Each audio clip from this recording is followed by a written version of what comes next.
Welcome to ECCSC Live. My name is Tyrone Muhammad, your host. And I'm here today with the good brother Kirk Bell. Yes, sir. Yes, sir. Kirk Bell is an interesting individual.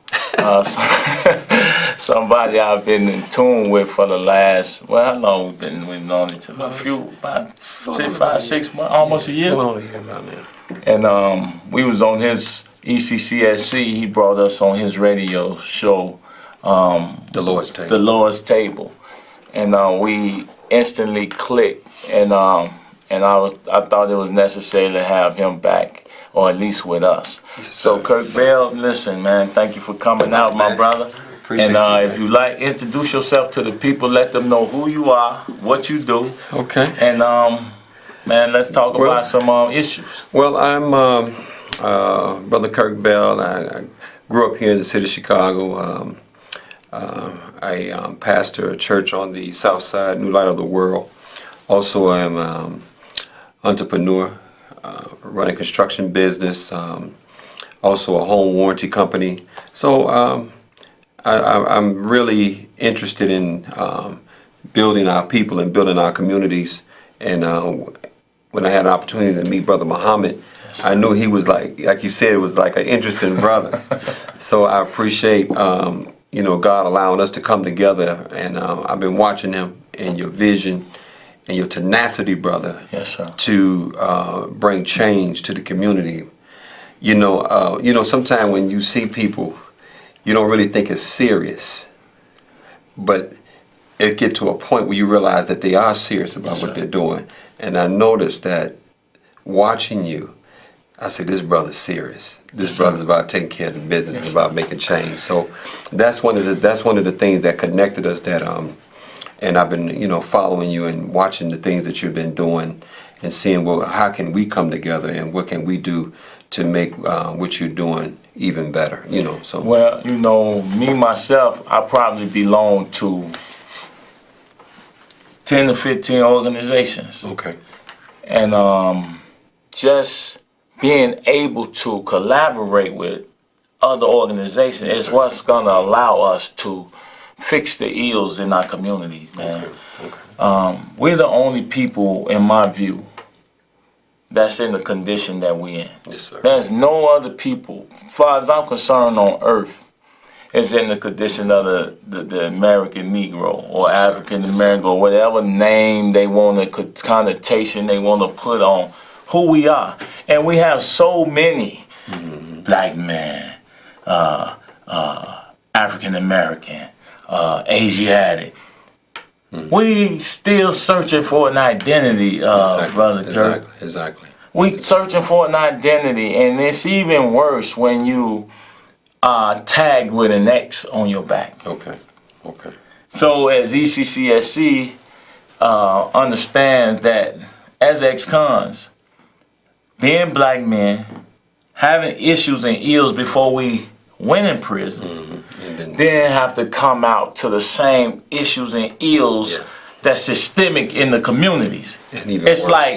Like, where do we go? Who helps us? Who aids us to be restored to some usefulness when we wasn't even, shall I say, restored before we went in prison. Exactly. So in addressing that, and you talking about being serious, I'm serious about changing the condition of our people, man, and I'm tired. I tirelessly worked at it, and I'm always tired, and I don't sleep even thinking about just the fact that we have to do something, do more to save our communities. Yeah. So what do you think is what do you think we need to do, especially now in the hour that we're living in? What do you think that we really need to be focusing in on, targeting, in order to bring change to our community? And this is a deep subject, and we need to have roundtable discussion, manhood discussion around God, self, and others. And when I say God, we have to identify that God is needed in our life. Whether you call yourself Christian, Buddhist, Jew, Muslim, Sikh, whatever you decide to use your higher power to be. Then we have to take personal responsibility as men We have to decide that, hey, man, we dropped the ball on our sons. Our fathers dropped the ball on us, on their sons, and their grandfathers dropped the ball on their sons, and we can go on forever. Yes, but at some point, we have to stop it and say, hey, Kurt, man, what you doing? Okay. How can I help you? How can I aid you? If I'm sitting here, we sitting here with an organization that said we encourage and employ formerly incarcerated men to take personal responsibility for the crime that ravages the communities, that we had a hand in that. We could no longer wait on benevolent white folks and pastors and politicians, no pun intended, because everyone has to find a lane by which to restore us to some usefulness or wholeness. Whatever that look like. I've never seen us whole, Kurt. Exactly. I don't even know what whole look like. I see what you're I saying, have to bro. watch Bill Cosby or the Cosby Show to find out what the semblance of wholeness look like when a father, a parent, and with the greatness of what a black family could be, which is not really our reality, but that gave us a semblance of what that looked like.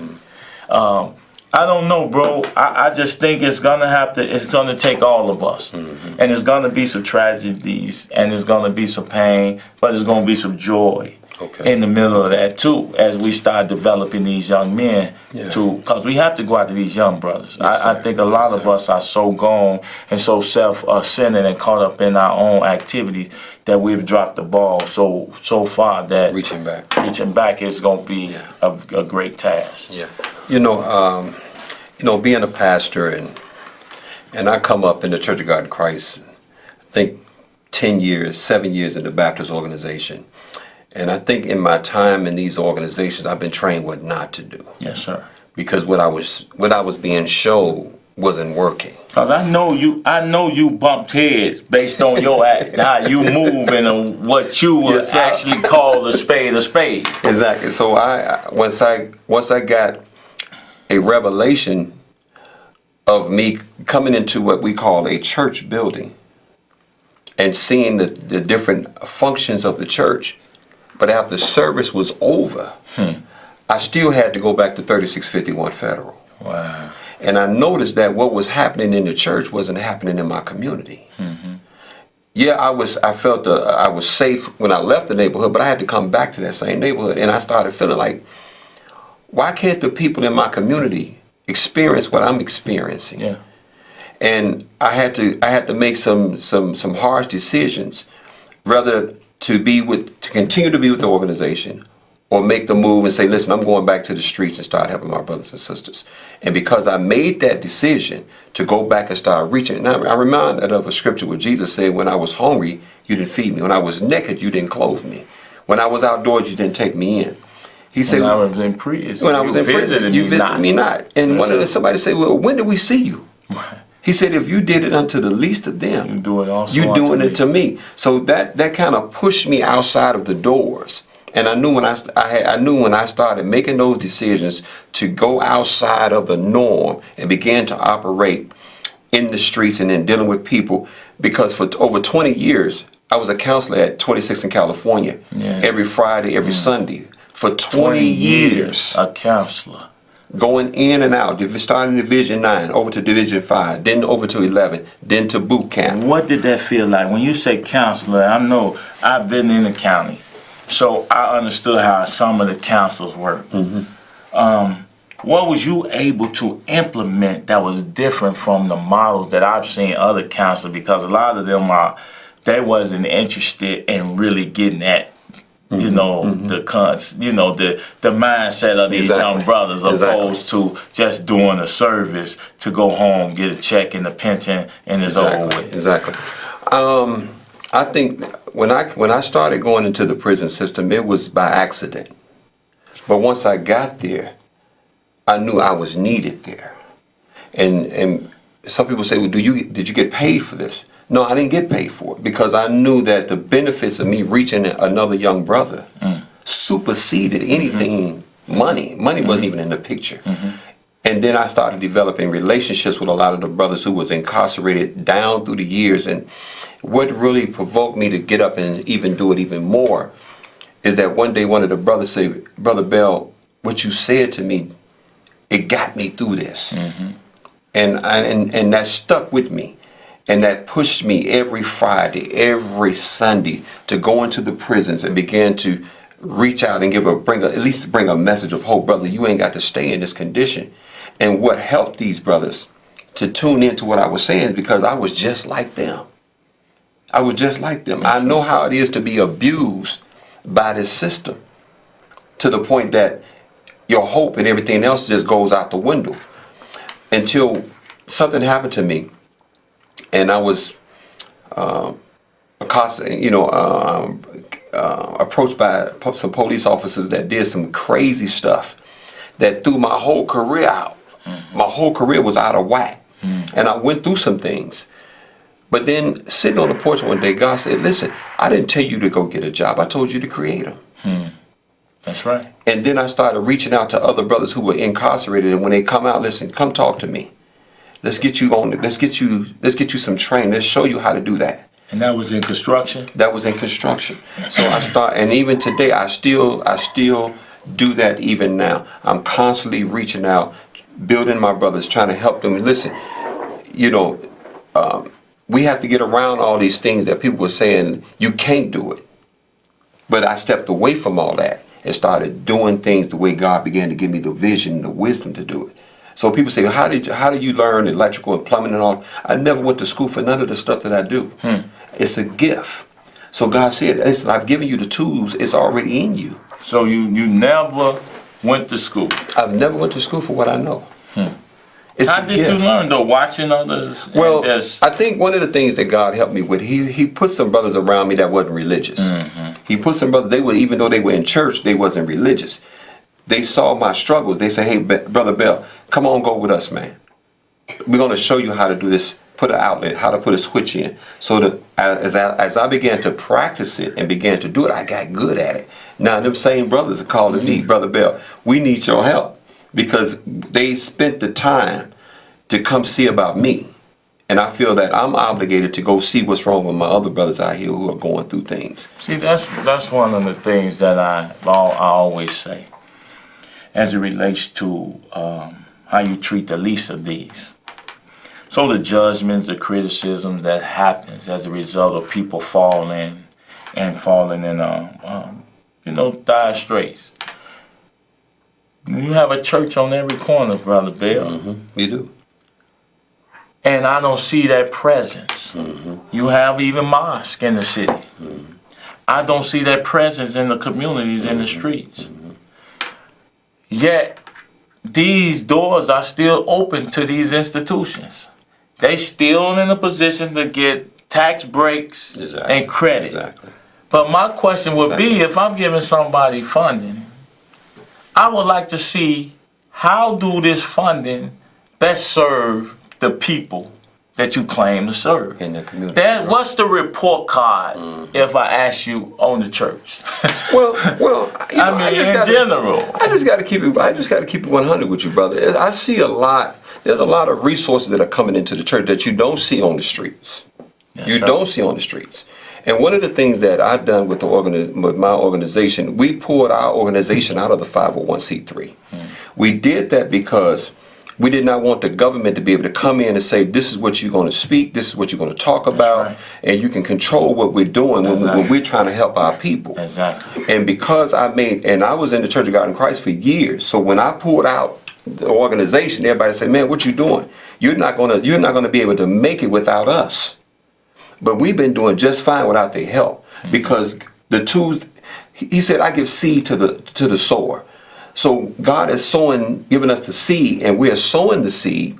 That's why more increase is coming in so we can help more brothers and sisters. So because at the end of the day, isn't that what the church is designed to do? That's what the church is supposed to do. Our responsibility is to reach the lost at any cost. But when you're allowing yourself to be controlled by tax breaks, you're letting folk control you by what you can and what you cannot say. It put handcuffs on you. So now you're under the control of certain people. You're not going to say what you're supposed to say because they're going to come in and they're going to snatch that funding from you. Yeah. We don't need that, because I've realized something about Christ is this: anytime that he ever had a need, he never went to the church for it. When he had a need, Peter, there's a fish out there with something in his mouth. Go get it.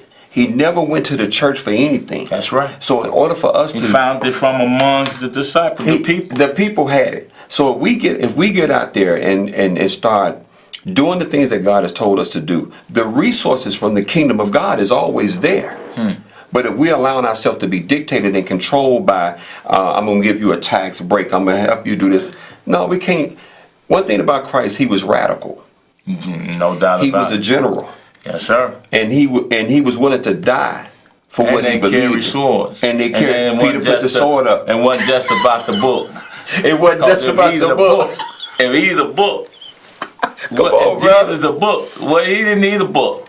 And this is where we at. And you said something earlier about it's going to cost some of us some pain. Yeah. It's going to cost some of us some hurt. Yeah. I got kind of jumped on tonight because I was here. I'm here with you all tonight. Yes, sir. Yes, sir. Because it's Valentine's Day. I don't have no problem with that. But I know when God is leading me to do something, I got to do that. And you long overdue anyway. You're a part of ECCSC. You just been slipping. Curry has been slipping. This meeting is long overdue. Yes, sir. And I'm just happy we're able to have a platform so that the people could hear you, and you have to be on here more. Yes, sir. And Yes, sir. even our radio show. Yes, sir. So you have to be on here more. And I'm hoping that I don't know what you're doing Saturday. You know, we have a mayoral forum coming up. Okay. And you all can find that out on ECCSC.info as well as ECCSC Facebook page. Yes, sir. But we have a forum coming up now on prison and social justice. Yes, sir. So it's long overdue for prison and to be the reformation of prisons that Yes, sir. happen, reentry, housing, mental health, all again economic opportunity and to address the economic disparities, and then the social justice. What do that look like? We can find that all through our neighborhoods. Yes, sir. Yes, sir. You know, Yes, sir. just the fact that we don't own or control nothing in our neighborhoods, bro, and that everybody coming through to buy Yeah, everybody. the land, the vacant lots and everything, and yet we still say we run something. It's impossible. But Wow. before we close out, I would like for you to talk to the people further about how they can get with you. Okay. Your organization, what you intend, what you see, y'all, you know, your future, your church, and what it is y'all striving to do in y'all church. Well, right now we just moved into our new facility at 9356 Justine. We've been there about three to 4 months now, and even now we were looking for a facility that would be able to accommodate what we get ready to do in the community. Because I said it, and I have a banner that's being made: New Light of the World, the place where the lazy is uncomfortable. So this is y'all going to work. we get ready to go to work because the work is not inside the building. The work is on the outside of the building. And I know a lot of the heat that we get, brother. I can imagine a lot of the heat that you get based upon what you're doing. I can imagine some of the things, and I'm praying that God continues to protect you. Yes, sir. In the midst of this, because you're not dealing with little bitty goldfish. Nah, it's a major sharks in this water. You know, I like to deal with the big people, the principalities, the rulers, the wickedness in high places. Although we can't see that, come on, God man. have to protect you from that. Yeah, and that's why we're trying. That's why we are pushing, and it's a word that I get out of. I'm pushing out of my vocabulary is try. Yeah. Because there's nothing that we don't have to try anything. Just do it. We just got to get up and do it. And the people that God is beginning to surround us with, the young brothers and sisters, they see that we care. Yeah. See, because people know that if you show people that you care, then they'll listen to you. Yeah. Not just saying, hey brother, listen, I'll talk to you later. No, let me show you how to put this nail in this wood. Let me show you how to use this drill. Let me show you how to measure this wall out. Training our brothers and sisters on how to take care of themselves instead of allowing themselves to be taken care of by this system. And everything, and I say this all the time, I believe that God is allowing things to happen the way they're happening, Brother Muhammad, for a reason. For such a time as this, you're in this position. Yes, sir. For such a time as this, sir. because it takes Pharaoh to look the way he looks, but it took God and Moses to look good too.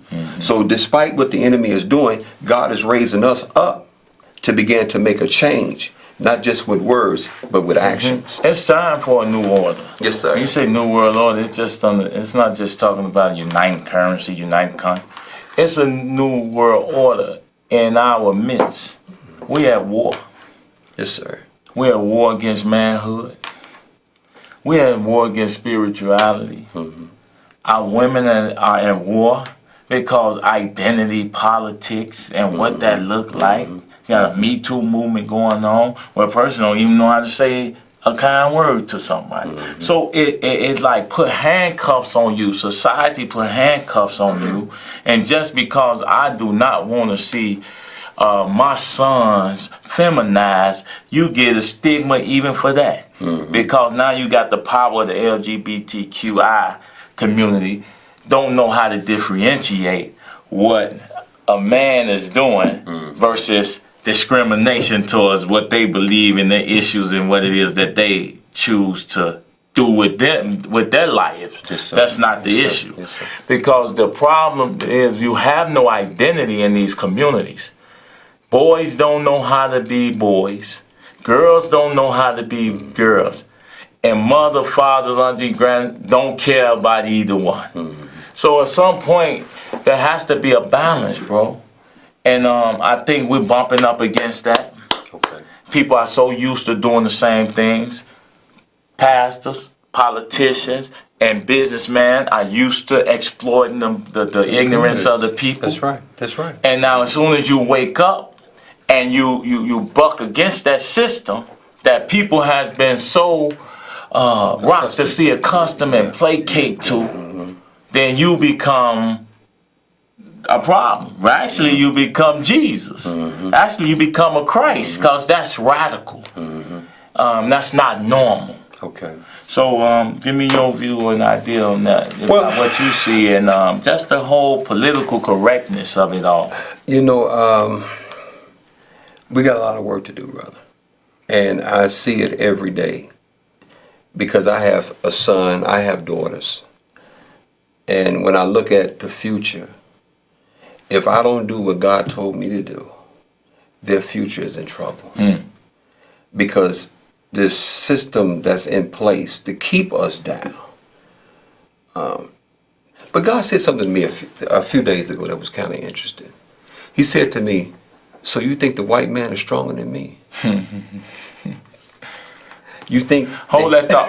I know we got a call coming through, Kirk. They might have a good question for you.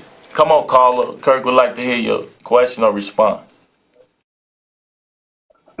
How you brothers doing? This is Brother Malik. How you doing, Brother Malik?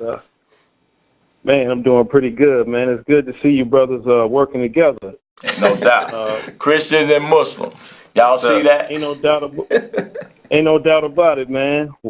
One nation under God, man. You know, Sir. A lot of people don't know what that means, but the reason I called in is, what do you guys plan on doing to help the youth to learn how to turn into men, and help the little girls learn how to turn into women? You want to go with that, and when I have time, I'll complete it. One of the things I'm doing at New Light of the World, first thing I realized that you have to know what you can't do. And then you have to bring in the people who can do it. So one of the things that we're starting at our organization is that we're bringing in people who are literally concerned about what's going on with our young ladies. And we're also opening up and starting a program that we can bring in men to start. And I talked to Brother Lionel about this before, about setting up something to bring in young men so we can start training our young men and teaching our young men. One of the things that I want to do at New Light of the World is have a facility out to facilitate what God is telling me to do. One of the things that I want to do at New Light of the World is teaching the trades, the electrical, roofing, plumbing, building makeshift roofing projects, and showing our young men how to use their skill and their talent to provide and to take care of their families. So this is one of the things that we're doing at the New Light of the World, bringing our young brothers in, showing them how to do the electrical, to do the plumbing, and to do roofing, to lay tile, to paint, and teach them all these trades, because somebody taught me these trades. And that's how I'm able to start my own company up and start my own business up, that I don't have no financial issues. Why? Because somebody took the time out and did what? They helped me. And this is some of the things that we're doing now. And I'm really pushing that forward. And we're operating as a church in an unorthodox way, because it's not church as usual. We can no longer continue to be function as the church doing the same thing, because guess what? It's not working. Yeah. So we got to become more radical, open up our doors, and begin to meet the needs of our community from all angles, bro. From all angles. Man, that is. Y'all heard him. My thing is that we have to start the manhood training program. Yes, sir. My objective is to take men or boys, hopefully. I don't want to be a daycare for children under 10. But I want the mothers and fathers to participate, like from 5 to 9, right? Be in the space where we develop curriculum for manhood training.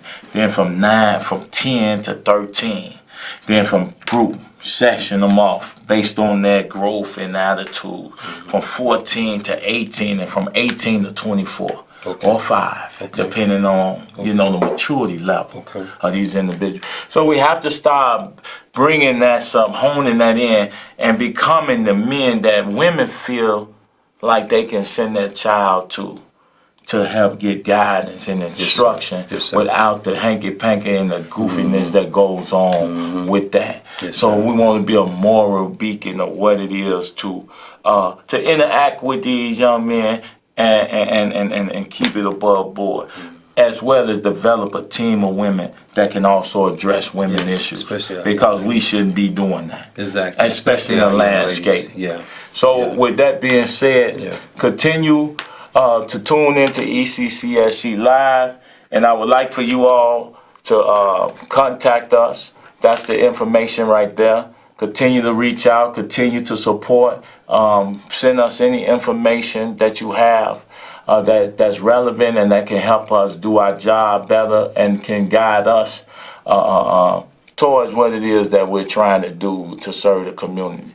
So thank you all for tuning in, and may God continue to bless you. And it's my birthday. It's my birthday. That's all right. It's my birthday, and I'm still working, and I'm tired, and I'm still working on my birthday. Love you. Yes, sir. Take care, people. Take it easy.